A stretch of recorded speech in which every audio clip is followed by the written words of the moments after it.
Police investigating the brutal murder of a female. A big addition to the labor movement. And tonight we go swimming with the pigs. The Bahamas Tonight Northern Edition starts now. This is the Bahamas Tonight, the Northern Edition. Good evening, all. I'm Shoshana Rolle Parkinson. As always, it is so great to have you with us. Topping the news, police called to a gruesome scene this morning as the body of a female was found hidden in the trunk of a car. Tonight, authorities have confirmed that there were visible lacerations about the body. Italia Hall was on the scene. Was cordoned off and traffic was diverted as police conducted their initial investigation. Now, officer in charge of the Central Detective Unit, Superintendent Brian Rolle, spoke with our ZNS News team shortly after we arrived on the scene. Now, he says police received a phone call shortly after 8 a.m. It's one more of those sad occasions that the officers here, Central Detective Unit here in Grand Bahama, to visit a scene of a gruesome discovery of a female, this time found in the back of a vehicle. Sometime this morning, persons from a local record company here in Grand Bahama were summoned to rest in Queens Highway, Grand Bahama, to remove a vehicle.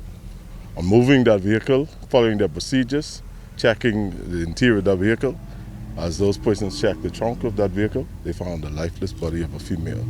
Police say someone requested to have the vehicle removed by the company around 6 this morning. Superintendent Rolle says the deceased appears to be in her 40s and that the body does not appear to have been in the vehicle for an extended period of time.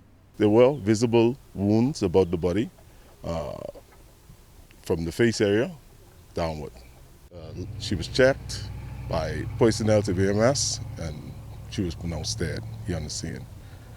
Currently, as you can imagine, we're in the midst of this investigation. I have no names that I can give you at this time. Until this investigation goes further, we have no suspects at this time. This situation is compounded by the fact that no missing persons report was filed, and for police, it is concerning that this is the second murder on Grand Bahama in less than a week. The police is guarded and is working all avenues to ensure that the persons who continue to raise havoc here in Grand Bahama and through the whole Bahamas would be brought to justice. There's no question about that. I hope that Bahamians reach to the point that they're sick and tired of this. I know as a police force we are, and we're working and doing our best to make sure that these persons who continue to bring this damnation upon the Bahamian public are brought to justice. In Grand Bahama, we're not going to rest. I'm going to tell you, the Royal Bahamas Police Force here in Grand Bahama is not going to rest. Once police officers wrapped up their initial investigation, the body was removed from a silver Malibu, license plate number GD9872, and the hearse took the body away. Now, Rolle says police are aggressively investigating this matter and are appealing to the general public for any information that can assist in this investigation.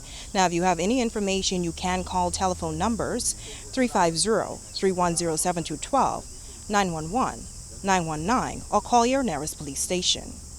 Italia Hall, ZNS Network News.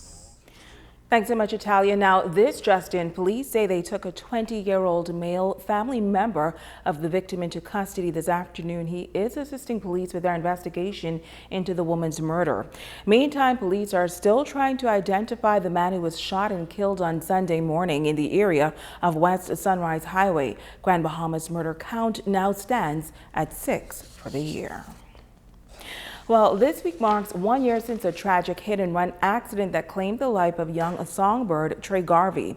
While a suspect has been formally arraigned before the court, his family members say 1 year later they still have more questions than answers. Here's Jay Philippe with this story.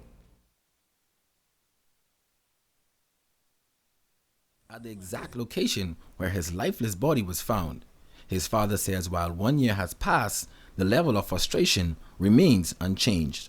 We were here at 4 o'clock this morning because his death was 4:20. So we come out here, we had a little vigil and pray, giving God the glory because what God do is well done. But as humans, we hurt when we lose our loved ones. Now Robert Devano Taylor was charged in connection with Trey Garvey's death.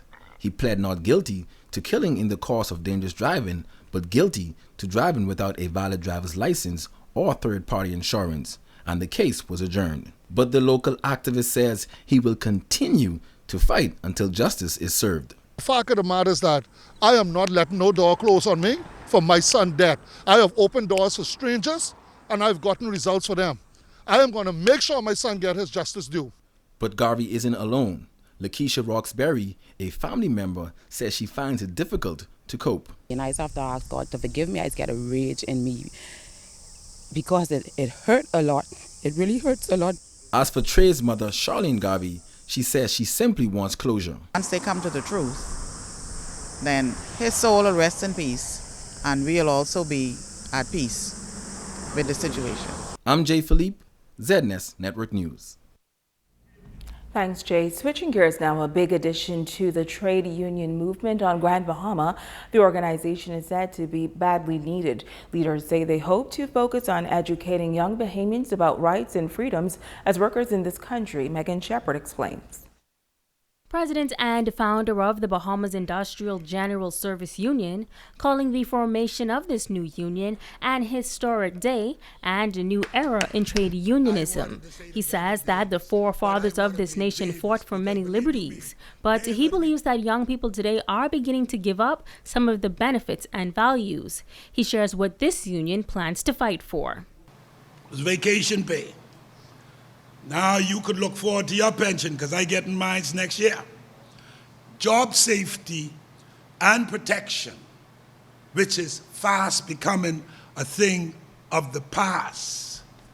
You know, there are some unscrupulous employers who are now thwarting the unemployment check that us poor people has got to get from the NIB, from Social Security, NIB, when everything is over. One of those fighters, His Excellency, the Honorable Maurice, says that he fully supports this new union. He says that the country is on the threshold of a new era. An era when great development will come, and that both employer and employee ought to and must share in the benefits of the new profits and development that will come to the country. And if we are to enjoy that life, and that all of us work for and towards the furtherance of it, then the Bahamas will be one of the best places in the world to invest. In addition to the fight for employees, an advisor to the union says that one of the initiatives the union will focus on is the implementation of a patient bill of rights. He says that Bahamians need to know their rights when seeking medical attention. Going forward, if we want to make our country great, we have to make our citizens comfortable in understanding that when they sit in a doctor's office, they have a right to be told exactly what is taking place. They should be treated with respect and with dignity. The old system of disease healthcare needs to be gotten rid of. We need to now move into the area of a patient-driven concept of healthcare, where the primacy of the individual patient and their needs are the center. The City of Freeport Council hosting a town meeting last evening at the Susan J. Wallace Community Center. It's an opportunity to give an update on what has been done so far for the year and what it is that they plan to do. Allen Administrator Don Cornish says the meeting is important as the representatives were chosen to serve the people and should be accountable about what they achieve. He says he thinks the councilors have done well despite having very limited resources. Inherited several years of commitments that have been made, whether it's to employees or it's to infrastructure, and they suffered a tremendous budgetary cutback, which was a surprise for them. They came in not expecting that.